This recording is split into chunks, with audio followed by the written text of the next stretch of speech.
I think technology should be amplifying our abilities, not replacing our abilities. Once they start replacing our abilities, now we do become prisoners. We become dependent on these layers of technology between us and our world. And those layers of technology can very easily be abused. They can be abused by third parties who want to use those to influence us.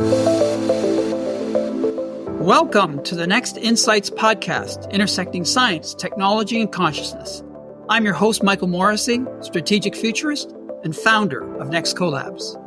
This podcast explores the transformative potential of generative AI and its many applications for personal, professional, and business growth.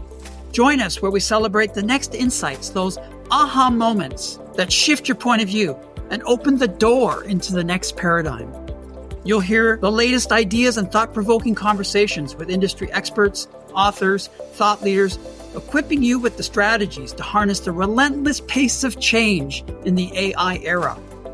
Whether you're a CEO, leader, or interested in personal growth, this podcast will give you the insights to leverage AI to amplify human potential and consciously shape the future for humanity first. Let's dive into today's episode.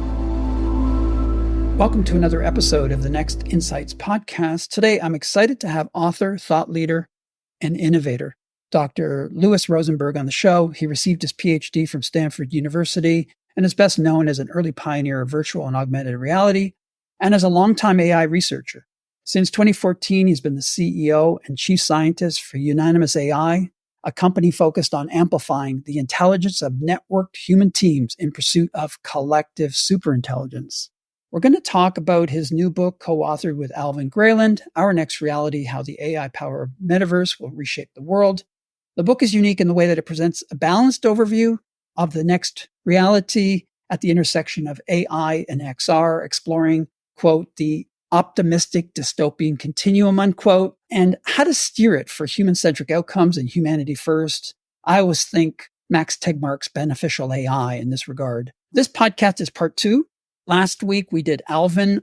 We had him on the show on the positive potential of AI in the metaverse. One of his ideas towards the back of the book is that ASI, artificial superintelligence, as a philosopher king or a benevolent leader for humanity. So we've fully explored in that podcast episode the positive potential of AI to unlock, humanity. And then this week, Louis and I will re-examine the themes in the book, but from a cautious, rational, dystopian point of view, anticipating how AI and the metaverse could go very wrong. Think The AI Dilemma, Tristan Edwards, a great kind of overview of somewhat similar kind of content. The theme for this conversation is derived from an article that I discovered and read yesterday on TechCrunch from January 2022 by Louis. And the thing that popped off the page for me is this kind of theme: AI, the most dangerous technology in the metaverse. So when AI intersects with the metaverse, that's in some ways a new idea for me, in the sense that 2023, we spent the entire year focused on AI. And then in a sense, we revisited the metaverse with AI. And now we look at it. And what this conversation will be about today is how it could go very wrong. And how do we steer this? By the way, these podcasts with Alvin and Louis are prequels to hosting you, Louis, at Bookflow in our thought leadership community this week, along with Alvin, on April the 3rd, so this Wednesday. And then on April 10th, a number of us in our community are coordinating a session where we're actually going to jump into the metaverse. We've all plugged our VR headsets in. It's been about a year since I've had mine sort of charged up. Some Alan Smithson and Caitlin Krause and others, we're kind of organizing something. So we'll do a special event just for this book, AI in the Metaverse. Stay tuned. So Louis, welcome to the show. Yeah, thanks for having me. So here's the roadmap for the session. Again, AI, the most dangerous technology in the metaverse. Got to kind of lower the voice. And I really love continuums. I think that's kind of the way we need to think. At the very back end of the book, I think this comes from Alvin, this idea of the Janus head, where you have to be able to kind of look past, present, future, old, new, next.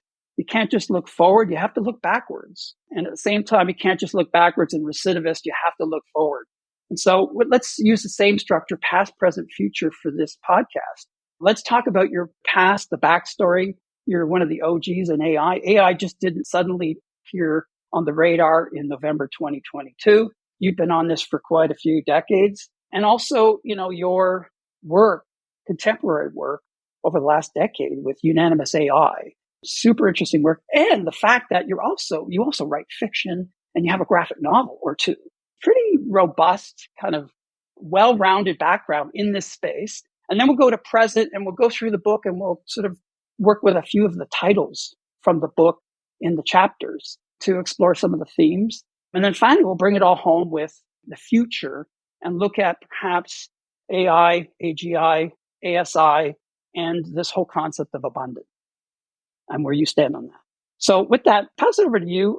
I just love to hear more about who is Louis Rosenberg. Yeah, great introduction. Really, my interest across my whole career has been about how to use technology to amplify human abilities, not to replace human abilities, but to amplify our abilities. And that started for me, 35 years ago, really working in really three technologies that have governed my whole career, which is virtual reality, mixed reality, and artificial intelligence. And I started as a researcher focused actually on virtual reality and way back in 1991, working at Stanford and NASA on early vision systems, looking at how do you optimize depth perception based on the distance between people's eyes. So really basic work. And that early work that I did at Stanford and NASA convinced me way back that immersive media, immersive technologies would ultimately be the future of computing. I was sure that, 34 years ago. The thing that actually, when I was working at NASA, didn't like was being cut off from the real world. So again, my interest was how to use these technologies to amplify human abilities. And to me, once you cut somebody off from the world around them and the people around them and their desk, like you're actually hindering their abilities. And so I actually would feel very uncomfortable when I would wear a headset in those early days. And I would do a lot of experiments on human subjects, and I would have them experience virtual reality. And I would realize they also seemed kind of uncomfortable to me. Even though they thought the technology was amazing, it wasn't like they wanted to keep it on for longer. And so what I really wanted was to say, can I take the benefits of these immersive content and just splash it all over the real world and allow people to experience an environment where the real and the virtual are just one reality. And so I pitched that to the U.S. Air Force, and I was lucky enough to get funded to go to Wright-Patterson Air Force Base and build something that was called the Virtual Fixtures Platform. And this cost about $1 million worth of equipment to build. And it was, back in 1992, 1993, when I was running lots of experiments with human subjects, it was really the first mixed reality platform. People could interact with the real world and the virtual world at the same time. They could pick up a virtual object and bump it into a real object or vice versa. And what I found was that once you did that, once you really created not just the visual illusion of the real and virtual being in one space, but the physical illusion of being in one space where you can move things and pick things up and hear things in the right space and everything was spatially aligned, you stopped thinking about virtual content and real content. You just thought about reality, and reality had things that were computer generated and reality had things that were physical. And that to me instantly was very clear. That's the future of computing. Future of computing is where the technology disappears, the screens disappear, and you just think about your world, and your world happens to have digital content in it. I thought it would take less than 30 plus years to get to that point, but now we really are getting close to that point. Apple launched their Vision Pro. Meta has their Quest 3. HTC has new products. All of these are now mixed reality devices that really are allowing you to experience the real world embellished and enhanced with virtual content. And people feel much more comfortable with it. They're willing to experience it for longer periods of time. And we're really clearly on this continuum where over the next 5 to 10 years, these devices will become lightweight, they'll become stylish. And I really do believe that we will soon be in a place where people are just going about their normal daily life and they no longer think of their digital life being on a little screen in their hand and their physical life being all around them. There's just one reality. It's digital and it's physical. And it will be very, very much influenced and controlled by AI. because AI is necessary for doing all these things at scale. So that on one continuum is kind of my journey to kind of where we are right now, which is really what the Next Reality book is about. It's about our AI-powered immersive future.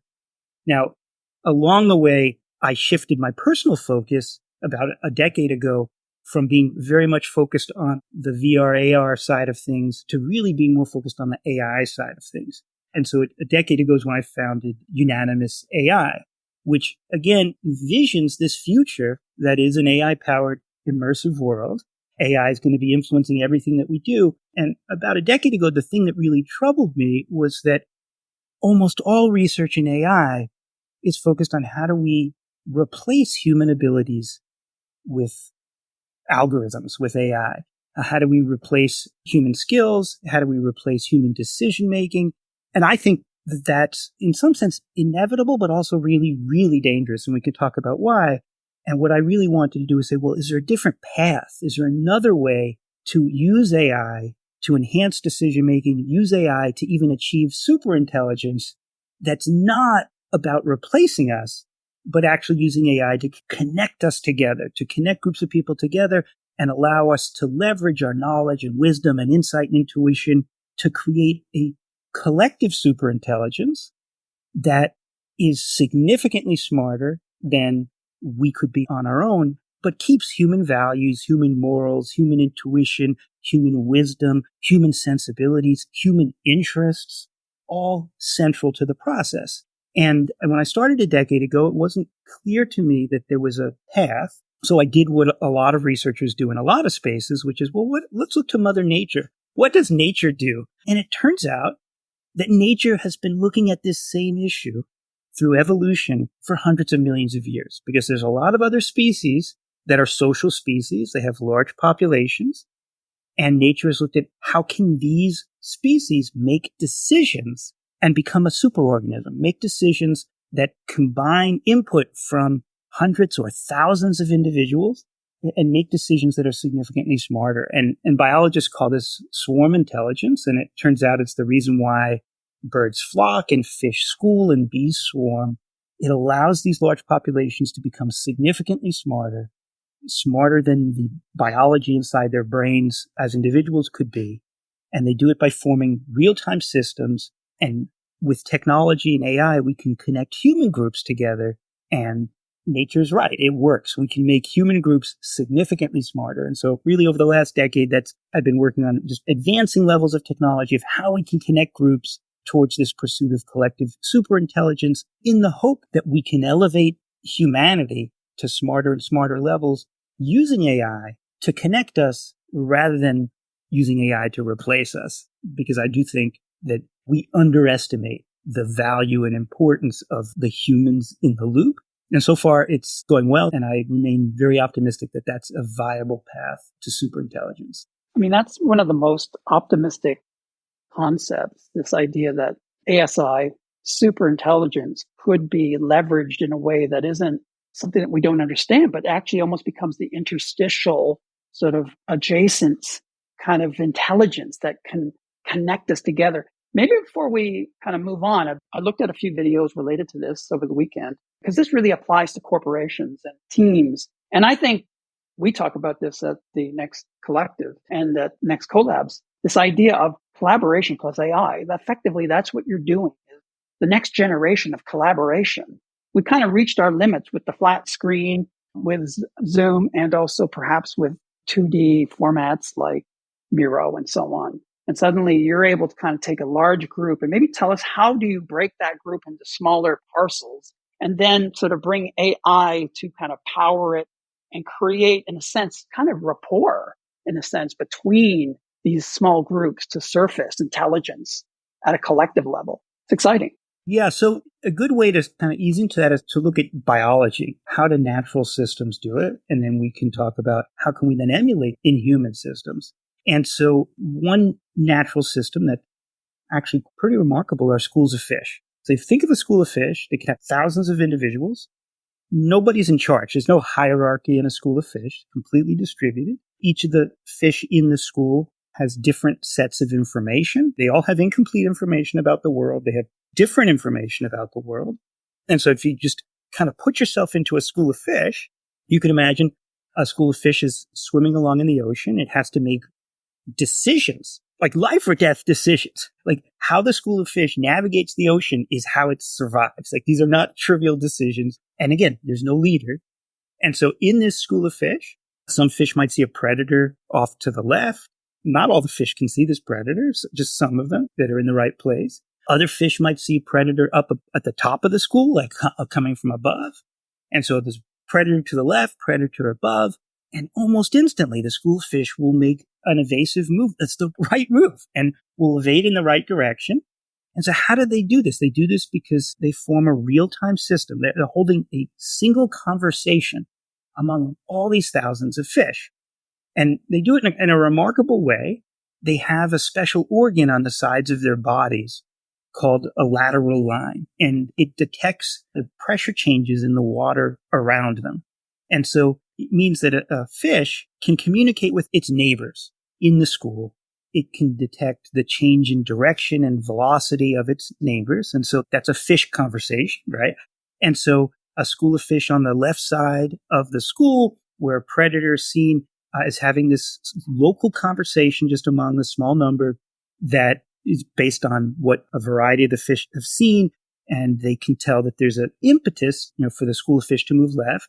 Up above on the school, maybe there's fish who see the predator up above and they're having another conversation. And the magic happens is because these little groups of fish all overlap, meaning you have all these little overlapping groups. So information can propagate really quickly through the whole population.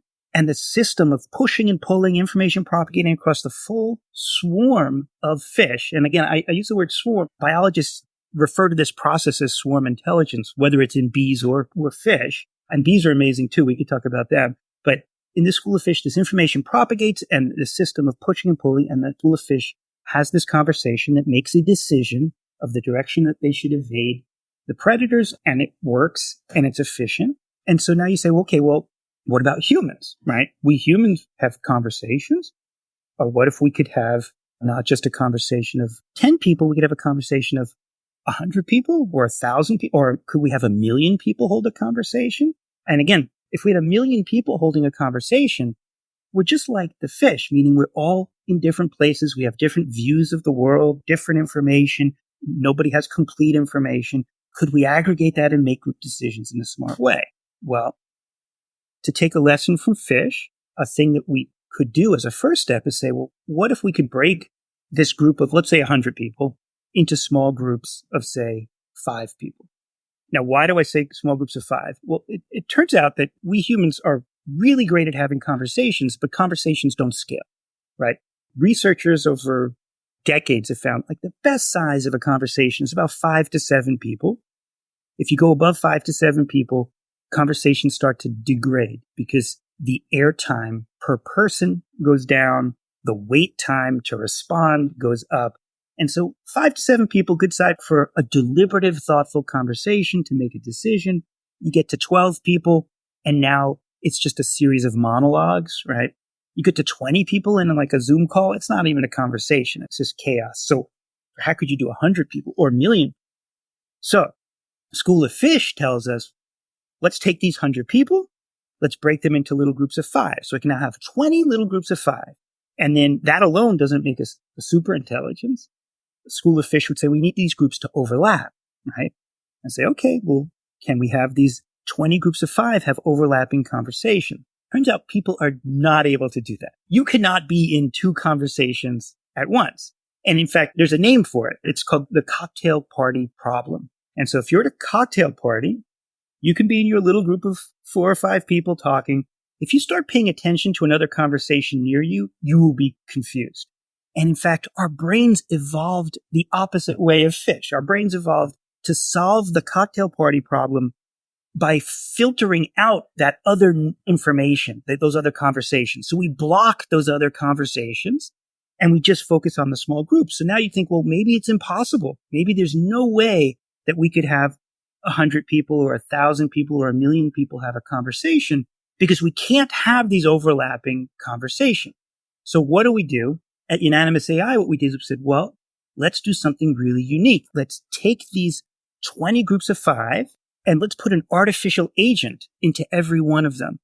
And that artificial agent will be there to observe this small conversation of 5 people, to assess what the key insights are, and to pass those insights on to the artificial agents in other groups. And when the other groups get that insight, it will express it conversationally to the group. So now you can have this group of 100 people. They're all connected together into a single conversation because I'm talking with 4 or 5 people and an artificial agent that's just conversationally bringing insights in from other groups. And now you can have 100 people in a single unified conversation. It feels like I'm only talking to a small group, but it's weaving insights and the whole group can converge on a single solution. And it converges very, very quickly. And so we've had groups deliberate complex things, 100 people, 300 people, 500 people, conversationally, and they converge on answers. And we've done a bunch of different research studies that show that it doesn't just allow us to combine all of our insights, it actually amplifies our intelligence. It amplifies our intelligence by a pretty significant margin. We just published a study with Carnegie Mellon University where we had groups of, these weren't even that big groups, it was 35 people. We had them take IQ tests as a swarm intelligence, right? And so what we did, we said, we'll give you an IQ test. You can take it alone as an individual. We had groups of 35 and see what the average IQ is of the people who took the test. We could then do something called wisdom of crowds, which people have heard of wisdom of crowds. And that's wisdom of crowds, also called collective intelligence.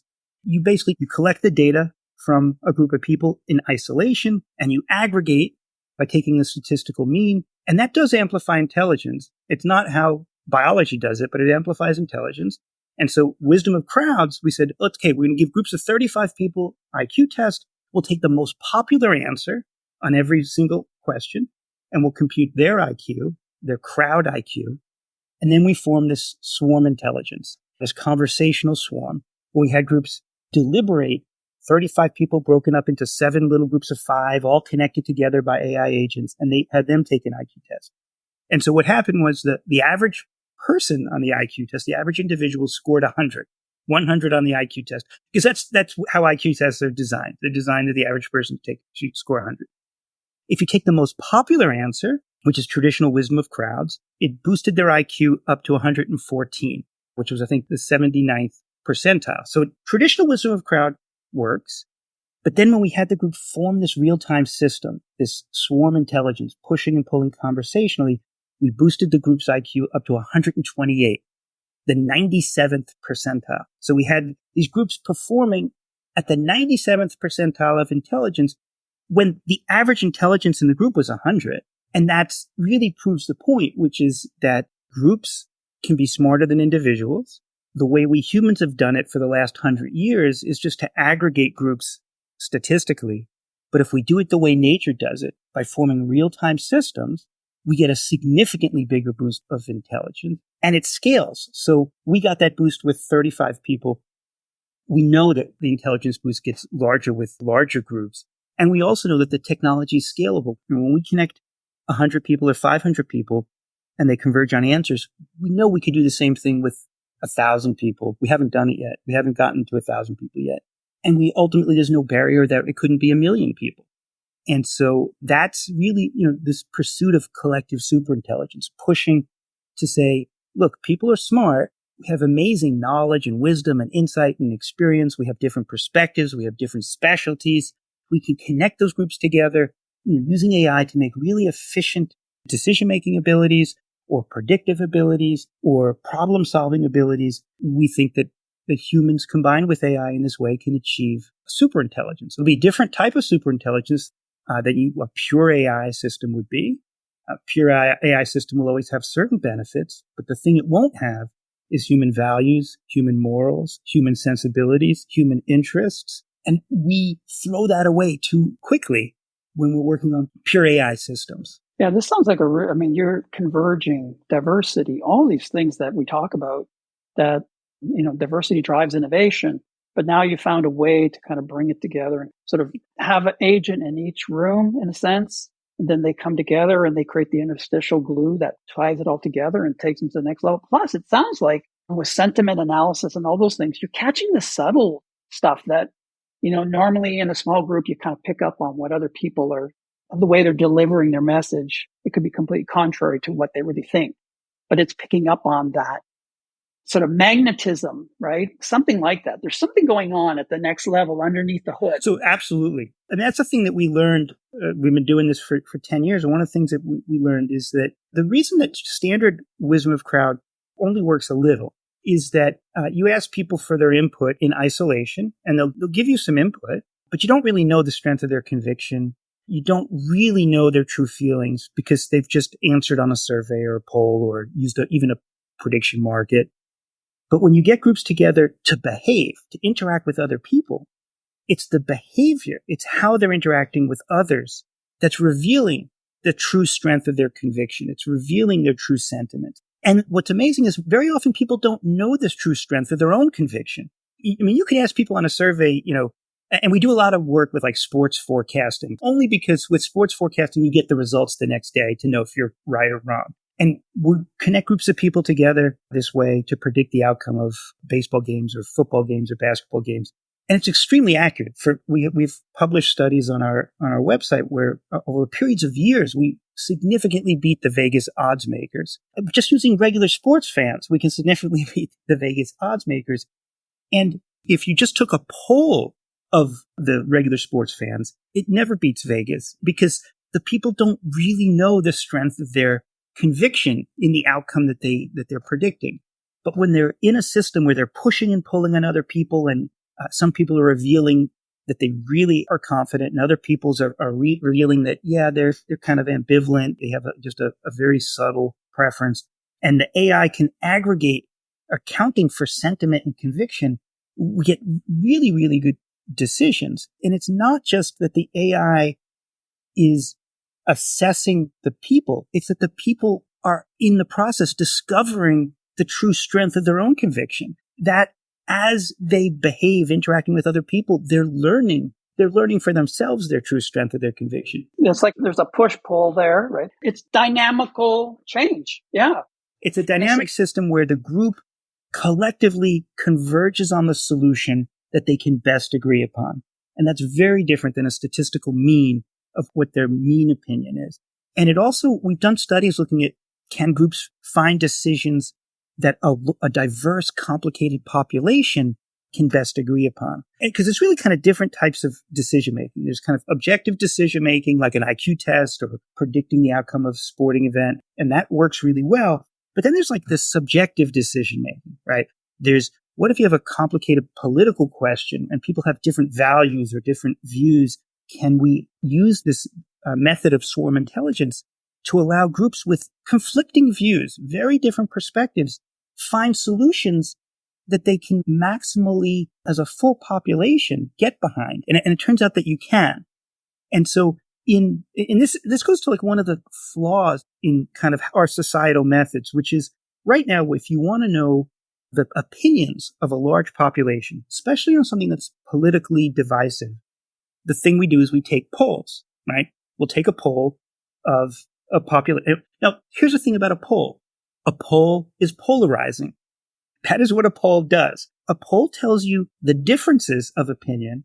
It does nothing to tell you what is the unique solution that the group could agree upon. And that's where nature has found this different path. A swarm is the opposite of a poll. A swarm amplifies the places where groups can agree, whereas a poll amplifies the places where groups disagree. And so we humans are now in this kind of weird cycle where we use polling and then we publish the polls. So we reinforce the differences. We're polarizing society. We're reinforcing the polarization. And nature does the opposite. Nature uses swarms, and they amplify the places of agreement, and they reinforce the agreement. And that's why if you look at a school of fish or a swarm of bees or a flock of birds, they never reach an impasse where they just can't agree, right? A school of fish will not reach gridlock and break into two different schools of fish. Like that just will not happen. Maybe millions of years ago, schools of fish that evolved in a direction where the methods caused gridlock or caused schools to break into smaller schools maybe those schools of fish all died out evolutionarily. And what nature found was that no, the methods that work are the ones that amplify agreement. Because again, we go back to that school of fish that I described in the beginning where they see a predator to the left and a predator above. Those are both valid perspectives, and they find the solution that deals with both. What they don't do is say, like, we just can't agree because we think we should go down and the other fish should go right. Louis, I mean, it's so fascinating. To me, this is like humanity. It's like the school of fish is humanity. And like, we got this if we are MWE, MWE. If we can like zoom out and go, hey, this is humanity, and we can have collective superintelligence, that's just native. That's our nature. We are a MWE. We're not a you and I and we're separated. This is this kind of shift from sort of polarities to continuums, right?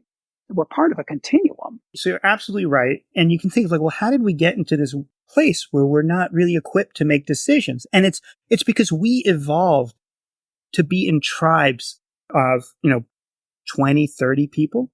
A tribe of 20, 30 people sitting around a campfire, or even when, go back to primates, 20, 30 people can function and make decisions that are best for that whole group. But we've expanded the scope of our decision making, not just to 20 or 30 people, but to millions or even billions. And we have not developed the methods, the technology. We developed the technology to transmit information across millions and billions of people, but we've not developed the technology to allow us to aggregate perspectives and make smart decisions across billions or millions of people. And nature's never gone that large, but swarms of bees have 10,000 individuals and they make remarkably smart decisions. And so it's, collective superintelligence is really saying, hey, nature's showing us a direction. The way that large populations should make decisions should not be about polling. It actually shouldn't even be about hierarchy. I mean, that's the other thing. So we humans, we make decisions in hierarchical structures, and we've gotten pretty far with hierarchical structures. The problem is, and there's been a lot of research on this, is that when you do have a hierarchical structure, really the people who are lower in the hierarchy are trying to second guess, what their boss wants to hear. And so these hierarchical structures don't maximize the intelligence of the group. It's a good organizational structure in terms of making rapid decisions, but you're not getting the most out of the knowledge and wisdom and insight of the population. We did a study actually with the U.S. Navy looking at hierarchy. They have very strict hierarchy, but they find this problem is true, which is if they're trying to ask a group of experts in the Navy for recommendations and it's a strict hierarchy, well, now they're not necessarily giving their objective level of conviction. They're tempering that with what they think people up the chain want to hear. And that happens in corporations as well. But a biological swarm where it's a real-time system, it's organic, nobody's in charge, everybody's pushing and pulling, everyone's discovering the strength of their convictions, and the group is converging on the answers that they can best agree upon. It works. It works for nature. And when we connect large groups of people together the same way, it works for people. And over the last 10 years, we have not found a better pathway, a better model than a swarm intelligence. So fascinating. Okay, so get ready for the shift. Taking a quick break from this week's episode to tell you how to get even more free insights on AI, science, technology, and consciousness delivered straight to your inbox. Sign up for the Next Collabs newsletter, where we unpack the latest in AI every Wednesday. When you subscribe, you get the insights from myself, Gary Bowles, and our team of experts at Next Collabs. We're sharing what we're discussing, thinking, and reading weekly in the world of AI. Why join? We're not about filler. We strive to offer high-value content to keep you on the leading edge of the AI era. We have our finger on the pulse and want to share that with you and keep you posted on our free panel discussions and events. It's your weekly touch point to staying ahead of the curve. Click the link below in the show notes and sign up for the Next Collabs newsletter. Now, back to the episode. What's so wonderful about this is that, Alvin brought in like the overall sort of positive outcomes that are coming. And I mean, time has collapsed, right? Like we're looking now at the next point. By 2030, the world will be very different. It already is, even like, post-COVID was one of the big moments. And then the AI moment in late 2022. And here we are, we had the year of AI in 2023, where I think everyone just went all in and said, oh my God, this kind of surfaced, it's real, it applies now. It's not a theory, it's not in the labs. And what I love about Unanimous AI, you're kind of like right on the other side of the optimistic dystopian kind of continuum where you're actually shaping the future of AI for something, at the next level up for humanity. Just a beautiful kind of philosophy, and the work that you're doing, just remarkable. Now let's just tilt it over extreme right. And let's start with this question. AI, the most dangerous technology in the metaverse. So when you bring AI plus the metaverse, from your point of view, just as a cautionary tale, and as someone who's wrote, I think back maybe over a decade ago or more, a few graphic novels that have similar themes. It's like Ready Player One. As an architect, when I watch that, I go, the world is a shithole. It's just like a trailer park. It's the worst place ever. Analog is no longer beautiful. Everything is like you just jump into the metaverse and that's where reality is. Like we just sort of, said, put the, analog world in the dumpster, and it was a dumpster, and you want to escape to some kind of oasis. That's the wrong outcome.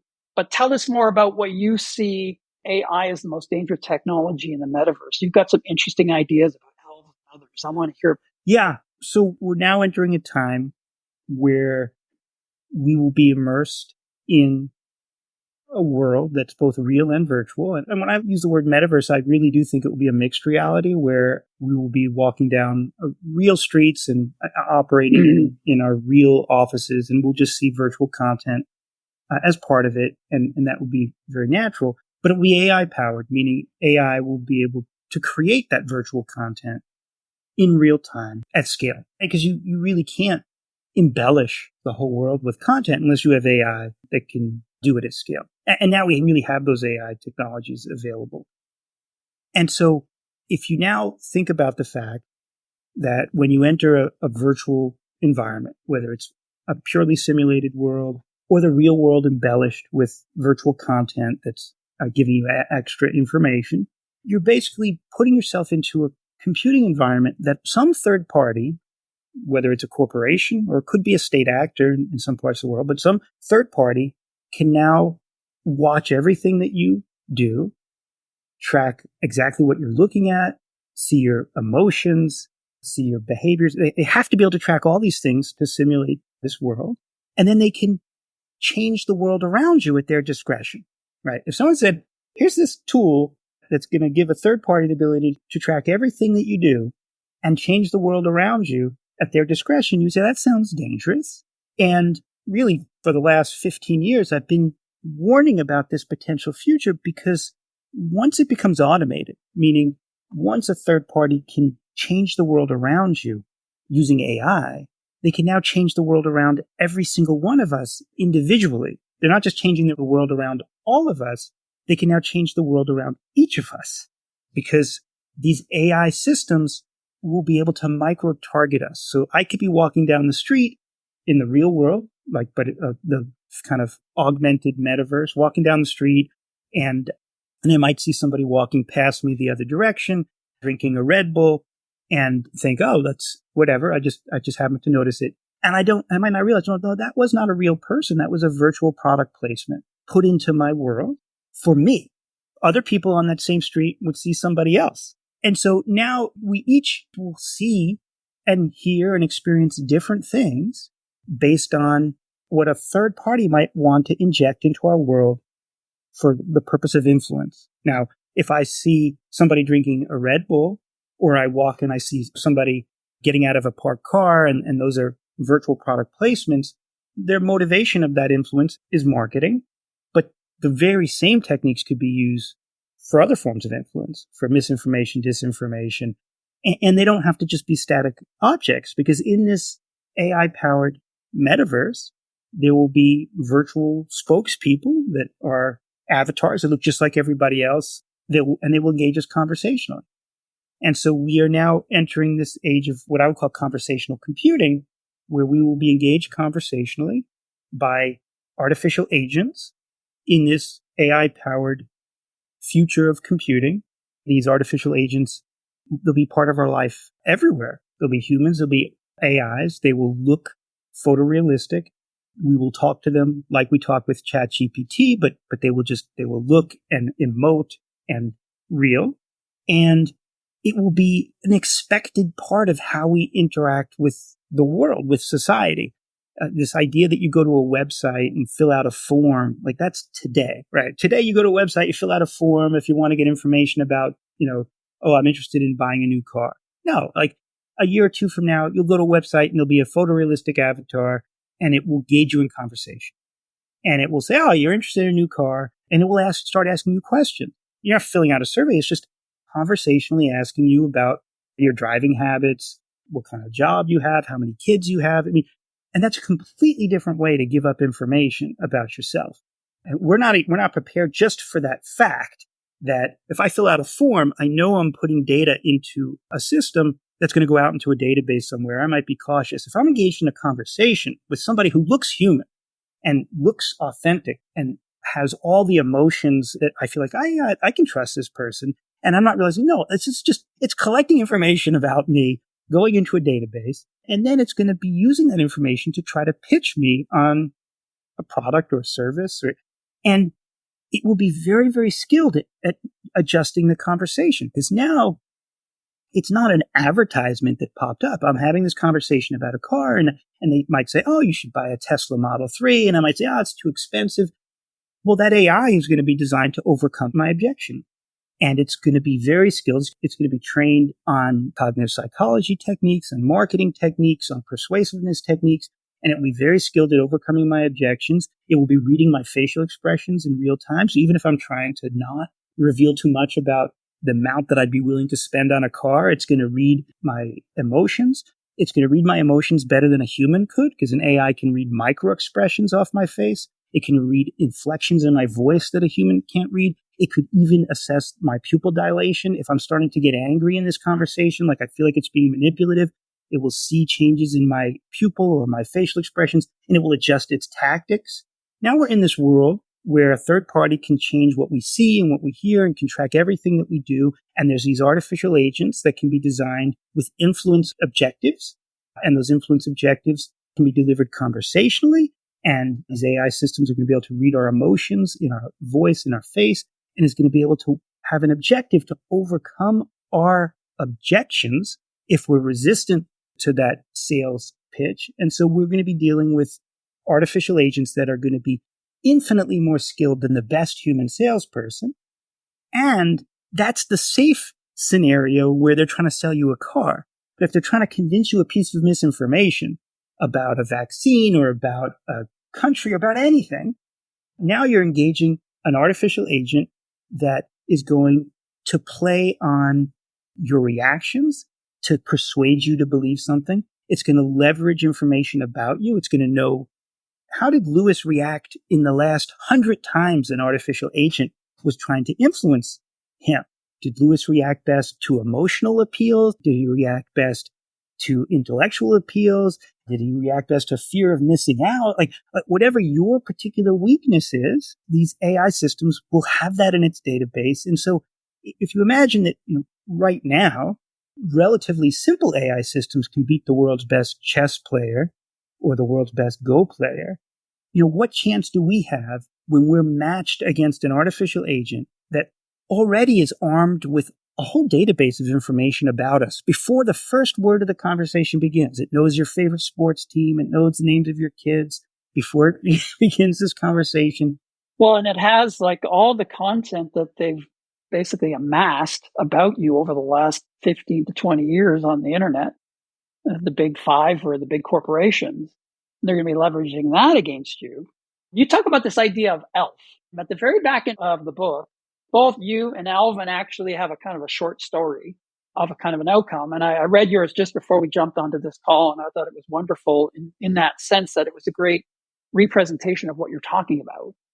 And what is ELF? What does that stand for? And so I wrote a piece for VentureBeat saying that, that the metaverse will be filled with elves, where ELF is a electronic life facilitator. It will be like a coach. A thought partner? A thought partner, life coach, a person who's there to help you through your day. And there's no question that we will have these AIs. These AI systems are coming. They will help us through our day. I also call them an elf because I don't think that they will look like regular full people. I think it would be creepy if there was, a full-size person following you around all day giving you advice. Instead, I described them as like a little flying fairy or elf that whispers in your ear as you're going about your day, or could fly out in front of you and show you something that thinks that you would be interested in. And so these elves will learn everything about us as we go through our day. We will develop relationships with these elves, and we will come to trust them more than we should because they will look cute. We will think they're doing what they're doing in our best interest, and maybe they will be. But again, most likely this is from a third-party corporation, and those third-party corporations, what are they going to do? They can give us this life facilitator for free in exchange for paid advertising, maybe. And so now, you have an AI voice whispering in your ear, giving you information as you go through your day, but it's also giving you promotional content, whispering in your ear as you go through your day. That's a dangerous direction.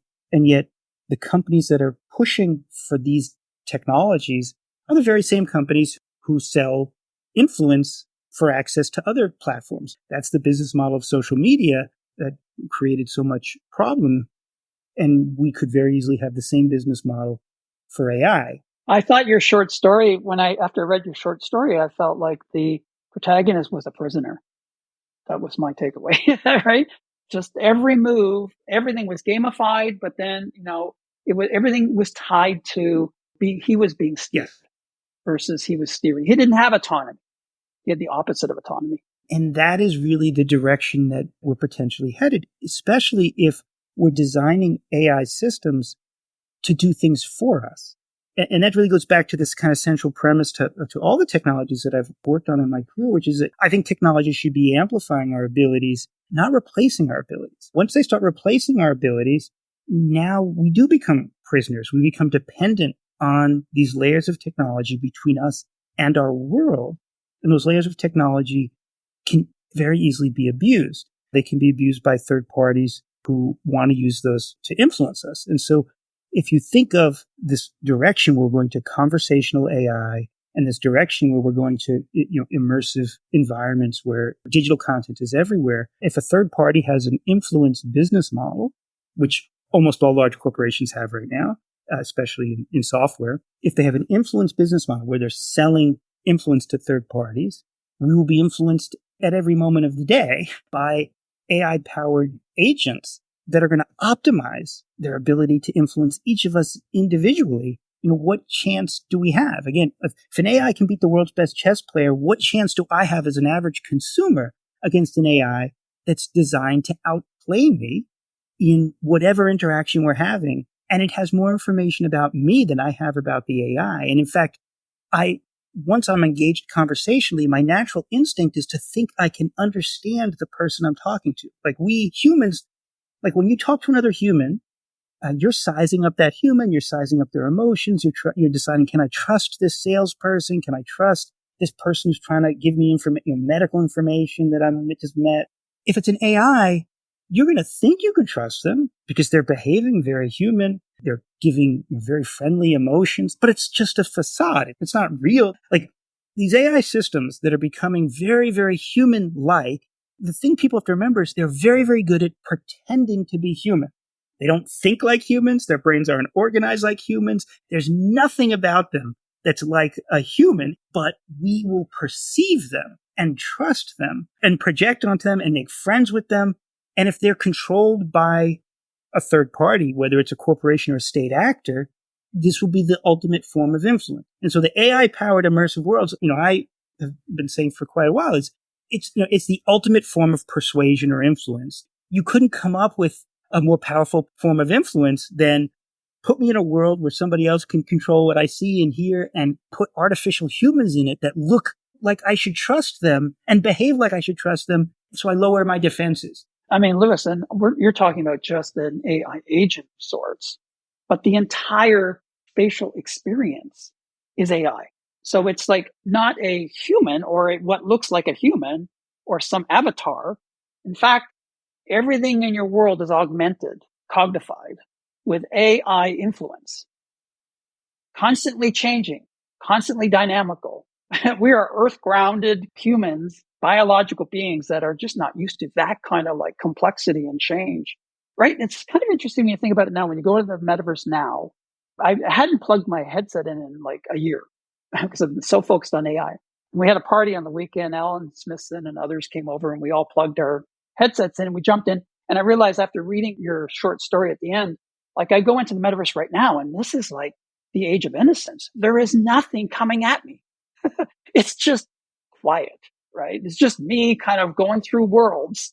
And what you're describing is you're going to go in and all of a sudden you are fully immersed. What does immersion mean? You've just redefined what immersive, XR is for me. That it actually is going to be a full kind of wrap of artificial intelligence. I'll be literally walking through. And if you imagine that this is, the world that people inhabit, we lose a really central thing about the current world, which is that we can assume, at least in the physical world, that we all experience the same thing, that we're in a shared reality. But if I'm in an immersive world where AI is adapting its world for me, we no longer live in a shared reality.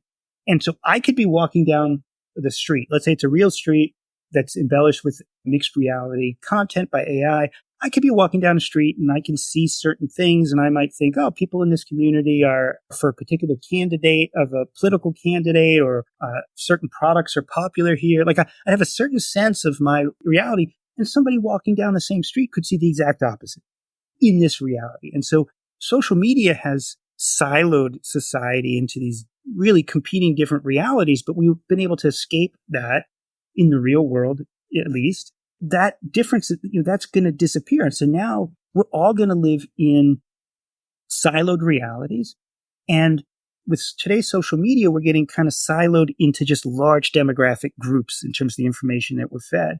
With AI, the siloing is going to be down to a person by person basis. And so your individual reality and how you experience the world will not necessarily be the same as anybody else's. And so how do we as humans make decisions or navigate a world where there's this mediation layer that's taking away almost the most basic thing that our brains rely on, which is causality. Like we rely on you do a certain thing and a certain thing happens and we have this sense of causality. And we also rely on the fact that like we both live in the same world. And so if I do something, it will cause something for you.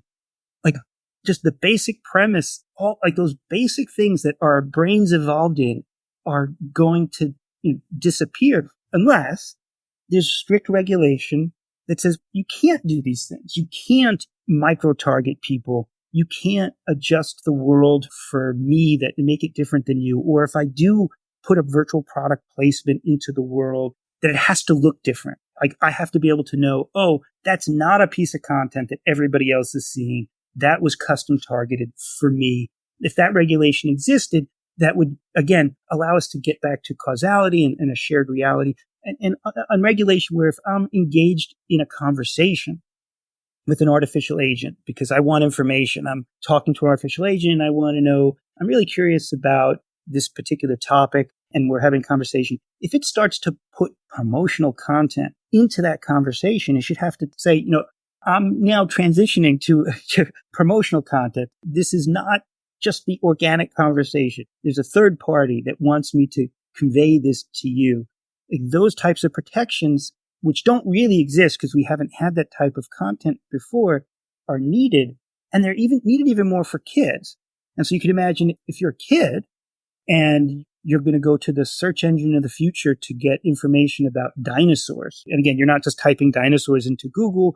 You're in an immersive space and there's maybe some cute character that walks up to you and says, oh, what are you interested in today? And you start talking to them about dinosaurs. And then if it's going to transition and say, there's this great new dinosaur cereal that you should tell your parents about. Like kids already have a hard time telling the difference between what happened to don't talk to strangers. And so, we're entering this world where when advertising becomes conversational and like adults are not prepared for that. They should not be allowed to have conversational influence on kids because they're just not prepared. And yet we don't have those rules because we haven't faced that yet. But I worry about the day when a kid is in a a fun and positive environment like Roblox where they're doing something that's creative, and a giant teddy bear walks up to them and befriends them, and like the kid's not going to know that that's an artificial agent that's trying to influence them. So it really comes down to really the simple thing, which is these technologies are extremely powerful. They can do amazing positive things, but their power can also be abused very, very easily. And right now, there's a lot of incentive for corporations to push the limits because again, these technologies, especially things like conversational computing, they're evolving out of companies that have advertising business models, search engine business models. Like the first time we're all going to be talking to artificial agents in a conversational way is search. I mean, search is currently funded by advertising. And so conversational advertising is going to be the most effective way for those search tools to influence us.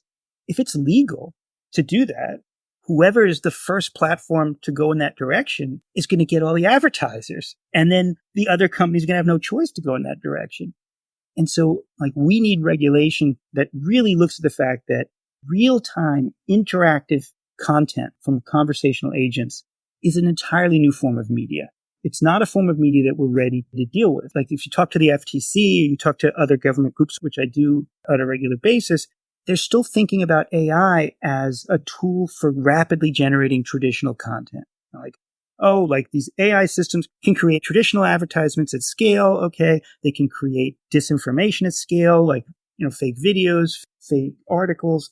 And they're not thinking about the fact that no, like, advertising influence is not going to be articles. It's going to be conversations. I mean, any salesperson knows that if you want to influence somebody, you don't hand them a brochure. You engage them in a conversation, you size them up, you read their reactions, and you work to overcome their objections. And we're just about at a time when third parties can deploy that at scale, targeting each of us individually, and there's no regulation to stop it. Totally fascinating conversation, Louis. I feel like, again, we need to do a part 2. I would love to kind of dial in the Unanimous AI relative to the future of work, because I think that's going to be huge. And what I love, like we talk about this, that, you have a kind of a top layer of augmenting your workforce with off-the-shelf tool sets. That's kind of where we are in 2024, and how to create novel workflows by stringing them together in bespoke ways for your whatever part of your company. And then you've got vertically automating core business pipelines and all those things. But then something about Unanimous AI is kind of right in the middle, almost like a third thing that's below the surface, surfacing intelligence.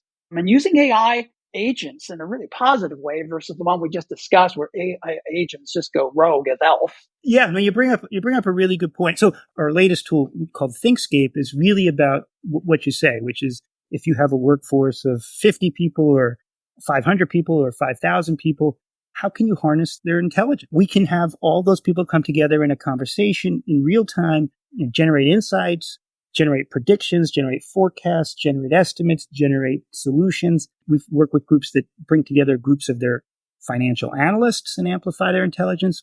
We've worked with groups that will bring together their retail chain. So people who are, they're a large company and they, who understands the customer the best? Maybe the retailers who are out there in the field, and you can bring together 500, people out from retail to understand customers, or you could bring together 1,000 of your customers and turn them into a super customer and amplify their intelligence. So it's really what we focus on is how can we harness the intelligence of groups? It could be a large corporation. It could be a group of consumers. It could be a group of politicians. It could be a group of really, any group has knowledge, wisdom, insight, intuition, experience, and we don't harness it. The best we do is we send AI out to kind of look at the breadcrumbs that they left behind. There's people who will use AI to look at Twitter posts and try to find intelligence from that, which is kind of a funny to begin with. When really you can just connect the actual people together and then learn about their, the real strength of their sentiments if they're interacting with each other, if they're deliberating with each other, and can transcend, the conventional kind of top down, can transcend egos in the room because there's some anonymity there. Potentially, there's so much potential that's sort of ready to be unlocked in every company, right? every company is kind of working with like a 2.0 version of a factory, and their people are just like siloed, and they only know them for the surface that they hired them for. And don't you dare go kind of like stray from your lane and go into another department. But I think with this sort of adjacency that's kind of opened up through AI powering your workforce, individuals and then groups, and then a collective superintelligence, stay tuned. I think we've got to continue this conversation relative to the future of work and just see where that goes. Just in a most amazing conversation. I just love the way we kind of, consciously can dial it from something that is so innovational, Unanimous AI and all the work you're doing. And then we can consciously tilt it over and go, okay, hey, look, this could go extremely wrong. And we can hold that tension. That's our job, I think, at this point. Yeah. Right? That's our mandate. And humanity first is no longer becoming like something that is an exaggeration. It's becoming part of the lexicon. Like the leaders like Peter Diamandis opened A360 2 weeks ago with a similar optimistic dystopian position, very concerned about how can we steer this. So I hope this can be like part one of a series of conversations to kind of steer it together and find kind of ways to make these AI agents amplify human potential. So looking forward to seeing you on Wednesday at Book Flow with your colleague Alvin. And I encourage everyone to pick up the book, Our Next Reality, How the AI-Powered Metaverse Will Reshape the World. Thank you for your time, Louis. Beautiful conversation. Yeah, thanks for having me. It was fun. Thank you for listening to this episode of the Next Insights podcast. If you enjoy this episode, take a screenshot and share it with a friend. And if you really love the podcast, head over to wherever you're listening and leave a rating or a review. This helps our show get in front of more people interested in shaping the future of science, technology, and consciousness. Finally, to receive even more insights on what we're discussing, thinking, and reading at Nextco Labs, sign up for our weekly newsletter by clicking the link in the show notes. I'll talk to you next week, but until then, consciously embrace disruption, my friends.